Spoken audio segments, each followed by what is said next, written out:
Hi, I'm your host, Michelle Poverman, a former anxious empath turned mostly grounded psychotherapist, intuitive guide, and energy healer, and this is Into the Work. And it isn't just a podcast. It's your actual invitation to break free from old patterns, end the cycle of your self-abandonment, and finally step into the life your soul has been craving. Each episode is a spark to help you rise higher, to help you shine brighter and reclaim the truth of who you really are. The spark has already been lit. And sister, this is a journey from spark to brilliance. So together, let's go ignite a fire. So AI has been growing like crazy. AI can clone your voice. It can write in your style. It can mimic even your cadence, like how you show up. It can generate content that sounds like you to people who don't even know you yet. And if you've found yourself somewhere between being mildly unsettled with that and quietly spiraling about that a bit in terms of just how crazy accurate it seems, that reaction you're having is information. Because what you're actually afraid of losing is your irreplaceability. And that's exactly what we're going to go into today. What makes you irreplaceable? So welcome back to Into the Work. I'm Michelle Poverman, psychotherapist, coach, and apparently a woman who has a lot of feelings about artificial intelligence. There is so much content right now about AI. There's so many opportunities. It's super exciting. Most of it stays on the surface, like they're teaching you all the things you need to know about, whether or not you should disclose using AI, which tools you should use, how to stay relevant and keep up. But that's not what we're talking about today, because that is not my expertise. But I will tell you, I'm getting to know some of it and learning, and that's super exciting. But today I want to talk to you about going underneath all of that, because I think the reason so many of us are unsettled by AI isn't really about just, well, it is, but it also isn't just about keeping up with technology. I think it's also about our identity. It's about the question AI is forcing a lot of you to answer is, what am I actually made of? And is it something that can be replaced?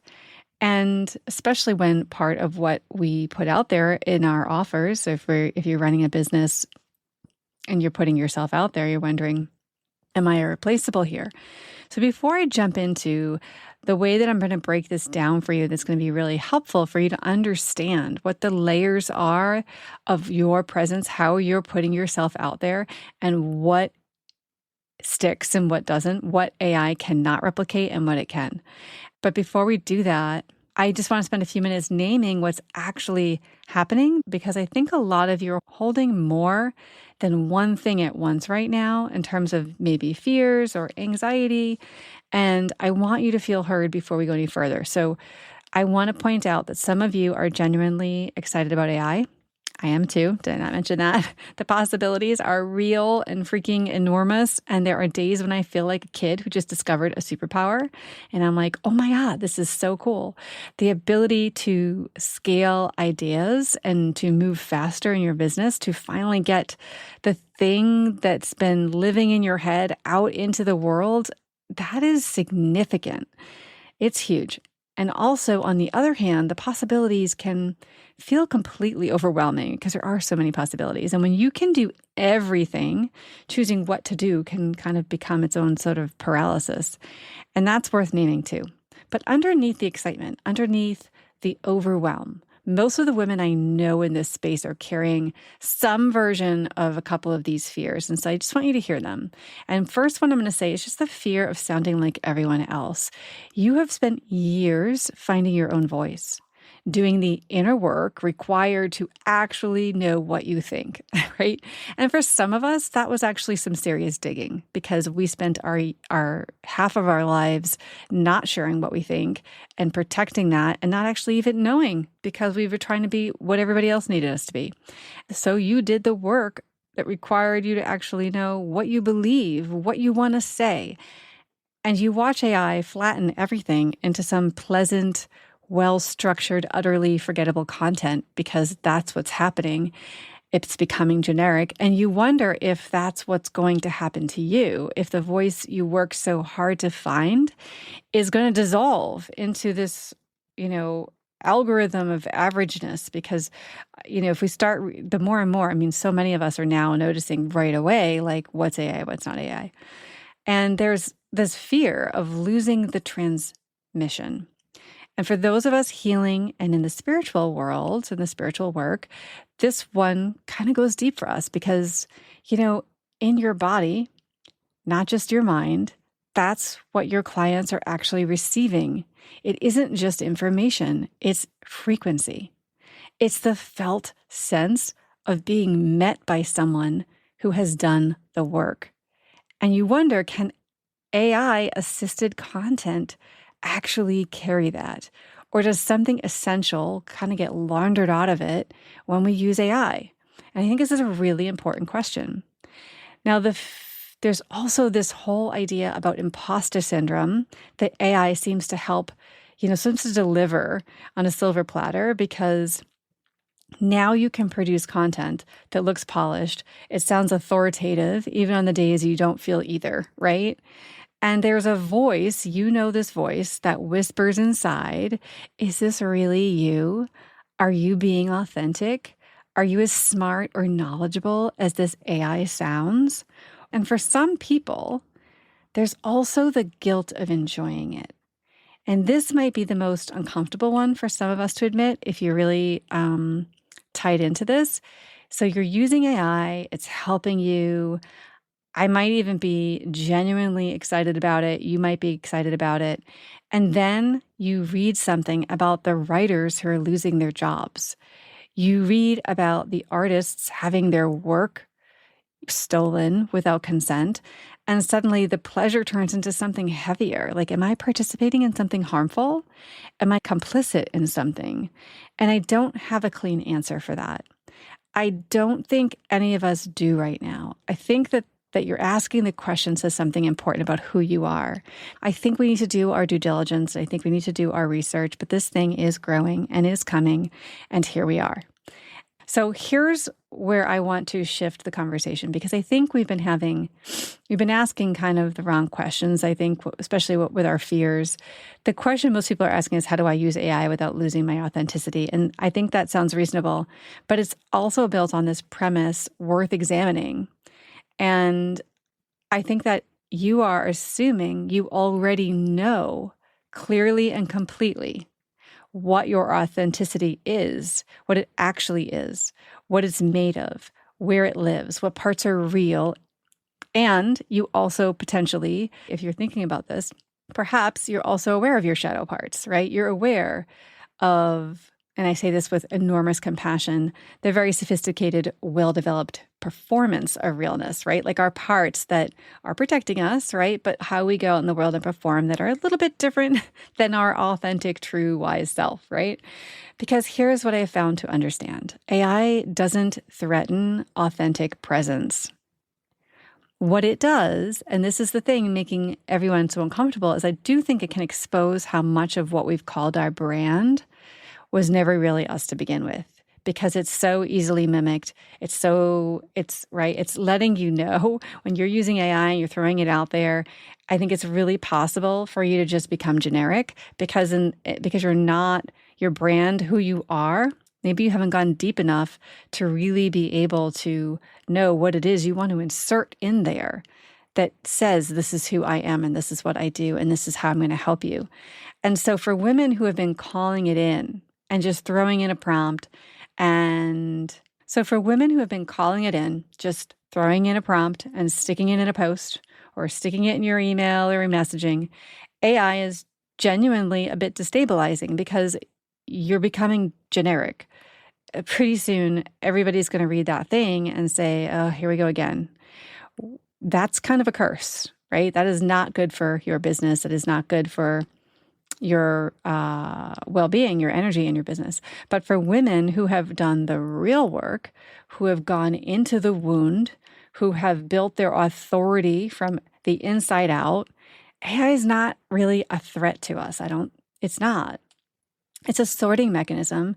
It just raised the stakes for everyone who hasn't done the work yet, for sure, because you are going to sound like everybody else if you're not somebody who knows how to program AI to truly be your authentic self, to truly put out your authentic voice, to put out your authentic stamp on everything.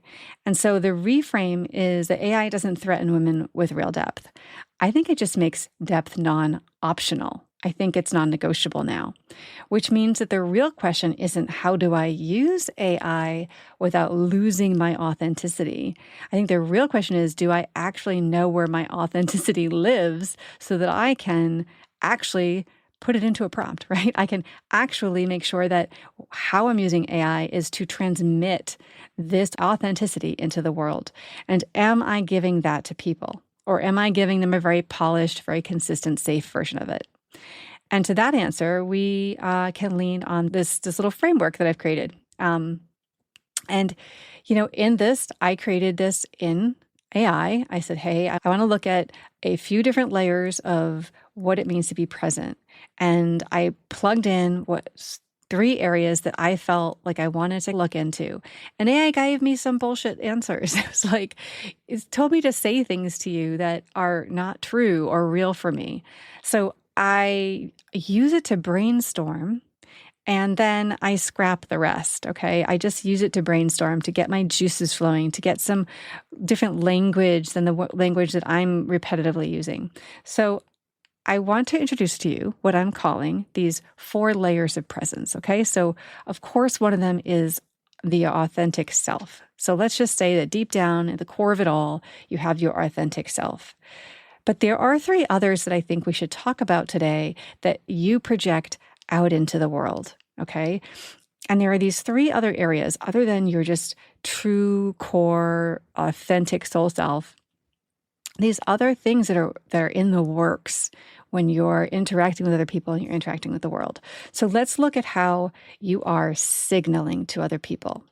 Signaling are the things that represent how you be in the world. They are your vocabulary, your signature phrases. I have a lot of them. If you've been listening to my podcast for a long time, you've definitely heard me repeat some signature phrases that I say a lot. There's patterns in how you communicate in such a way that if someone heard me speaking here today, but didn't know this was my podcast, they would be like, that sounds like Michelle, right? Because the nature of my voice, the cadence of my voice, all those things can be replicated. They sound like me, right? And here's the important thing. AI can learn your signals. We can feed it enough of your content, and it will produce it with remarkable accuracy. Now, I want to be really clear because this gets misunderstood. Signal is not fake. Your signal is real. It emerged from you. It belongs to you. But signal is the language of you, not the depth of you. It's the delivery mechanism, okay? And a delivery mechanism can be learned. And so AI can learn that. And it can do a really good job putting that out there. But here's what I want you to hear. AI just made depth non-optional, because if your differentiator can be imitated, you're invited to ask, what's underneath it? And for most of the women listening to this, the answer is a lot. There's so much more to you than just those things we talked about that are your signals. There's even more than you've been showing. There's more than you've been trusting people to receive. There's so much depth in you that you're probably not even aware of all of it, right? And AI can help you scale your signal, and it can refine it, and it can amplify it and repurpose it. And we should let it. But that's not selling out. That's just smart. The signal is not the sacred part. So that's just smart to do that. It's okay to do that, but it's not the sacred part. Now let's talk about your field. Your field is where it gets interesting. This is your energy. And let's just say your field is the energetic transmission that happens when somebody reads your words and feels, not just understands intellectually, but recognizes it at a level beneath logic. It happens when someone like DMs you or messages you. I feel like you were just inside my head. It's just that felt sense of being met by somebody who has actually been somewhere. that is magical. And that's when you get the cool feedback like, oh my gosh, how do you know me, right? And feel that energy. It's not your words, it's not the language, it's the quality of consciousness behind your words. It's your nervous system regulation carried through the language. It's the words you've alchemized into wisdom. You cannot clone a field. You cannot clone your energy. You can't extract it, pattern match it, which is all that AI does. It pattern matches. So it can't do that. It can't train a model on it because it doesn't live in the output. It lives in the woman who produces the output. It's the things you have survived. It's the places you've been honest about when it would have been easier to not be honest, right? The moments you stopped abandoning yourself and started saying the true thing, those are not replaceable. Those are not reproducible, if that's a word. That is honestly like whatever you do, I feel like on some level, that's a massive part of your offer of what you put out into the world is the stamp of your energy. So your content is the delivery mechanism. Your field is what's being delivered. And what your clients are actually buying at the deepest level is that transmission. The felt sense that the woman on the other side of these words has been somewhere real and come back with something worth having, worth saying, worth listening to, worth experiencing. And so here's the practical implication. The investment with the longest ROI in an AI world is not better content strategy. It's deepening your field, doing the work that makes your transmission richer, more honest, more sourced from genuine alchemized experience. Because that is the one thing that cannot be automated. And that's why it's so important to allow people to meet this part of you, whether through video, podcasting, or writing. And yes, AI can help you brainstorm what parts of you want to share, but it's important that you show up in the work, that you imprint your field, your energy, in as much as possible that is distributed out into the world. Now, this is the layer I want to spend even a little more time on because this is where it does get personal. I want to share something I actually did before recording this episode because I could have just taught you this concept, but I think you're going to get more from hearing what happened when I ran this experiment on myself. So I'm going to share a prompt with you. And this is a little experiment I did on myself and tell you what the outcome was, and you can get curious about yourself.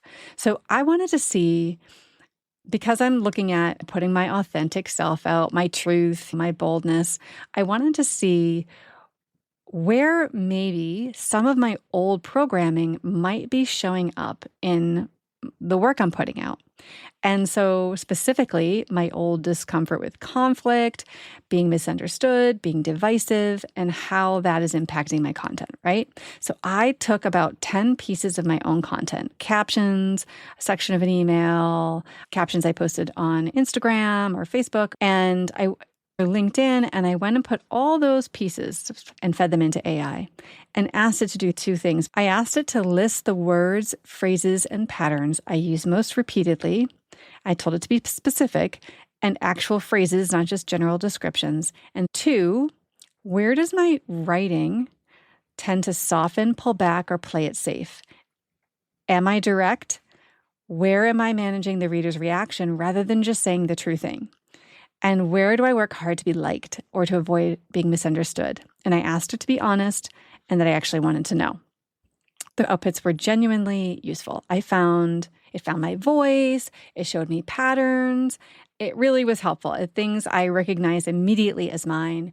It sounded like me. It was really pulling out these patterns. Words that I use, probably too much. What it handed me was like a map, like a very honest map of exactly where I was still reading the room when I talk, right? So like that old thing that so many of you guys do too, right? That we're so sensitive to the room around us and reading the environment and making sure that we're palatable for everybody.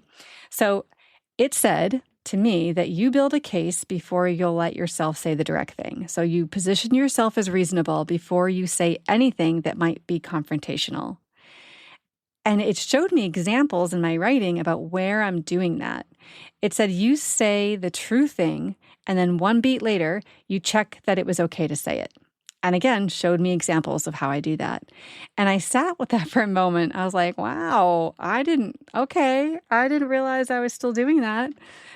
Because it wasn't wrong, not because I'm an inauthentic person. It's not because things aren't real, but because old programming doesn't disappear the moment you start healing it, sisters. So it showed me that when I'm trying to be bold, I say the bold thing, but then I somehow soften it or disqualify it in some way. And that was really interesting to hear. It pointed out phrases that I say, I know this is a lot, but stay with me, or that I insert things when I've said something that's disruptive. It showed me ways like I'm being wishy-washy versus being direct. That's what AI found. And here's why I'm telling you this, because AI is pattern matching. It found those things because it was pattern matching. And patterns, they just show you what's actually there. So there's true, right? So I want you to try this. Pull together 8 to 10 pieces of your own content, throw it in, captions, emails, copy, whatever you publish. I'll put the prompt in the show notes. Give it a try. It's kind of fun to see. But here's what I want you to know. The content AI can't quite capture. When you're sort of like channeling crazy genius zone stuff, right? AI can't capture that. It's you that creates that. It's you that puts that out into the world. That's the kind of content that AI is never going to have access to. It has to come from you. That's the content that came from a woman who's been inside her own wound and came out the other side with something real to say. AI can replicate your signal. It cannot replicate your field. And your job, the real work, is to write more from there, to let that woman take up more space without disqualifying the bold thing like I was doing, to say the true thing and then let it land. What I am saying is this: the transmission doesn't live in the words, it lives in the consciousness that directs those words. So if you bring your full presence to the work, right? If you know what you're trying to say, who you're saying it to, the quality of truth you're reaching for, and you use AI to help you find the language for it, the transmission is still yours. You are the source. AI is just the instrument. What matters is who is directing the work and whose discernment is deciding what's true and what's just technically correct. If the answer is you, fully present, fully responsible for the truth of what's being said, the field is yours. 2 questions to take with you this week. 1, what in your content right now is coming from your signal and what is coming from your field? And can you tell the difference? I want you to just look at your stuff and say, ooh, that's coming from my truth. That's coming from my field. That's my energy right there. I can feel it. I can sense it. It's there. Okay, great. Check that box. And number 2, if a perfect AI version of you launched tomorrow, the same voice, same aesthetic, same content pillars, what would still be missing? And are you actually giving that thing to your audience right now? And that gives you an idea of what is your essence? How is that being put out into the world? What is that missing energetic piece? And making sure that it's in all your content, right? Sit with those and see what comes up. And if you run that mirror prompt that I will put in the show notes again, I would love to hear what it shows you. Come find me on Instagram or Facebook, wherever you are, LinkedIn. I'm always at Michelle Poverman, and I read everything. So please send it. I would love to hear it. So as we wrap up, I'm just going to say, you are not your content. You are the woman who survived what made that content worth writing. And that woman, that's who we're serving up. That's the work. So I'm looking forward to seeing you inside that work. Okay? Have a beautiful week. Bye for now. Thank you for joining me on Into the Work, Therapy for Empaths and Seekers. If this episode spoke to you, please follow the podcast and leave a review. It is the best way to spread this healing work to other women. Your presence here matters. Step into your power, heal your soul, and rise with women who are doing the same. Keep joining us every week, and together we can heal the world. If you're ready to dive deeper, grab your free Shadow Work Transformation Bundle in the show notes, and I will look forward to seeing you next week.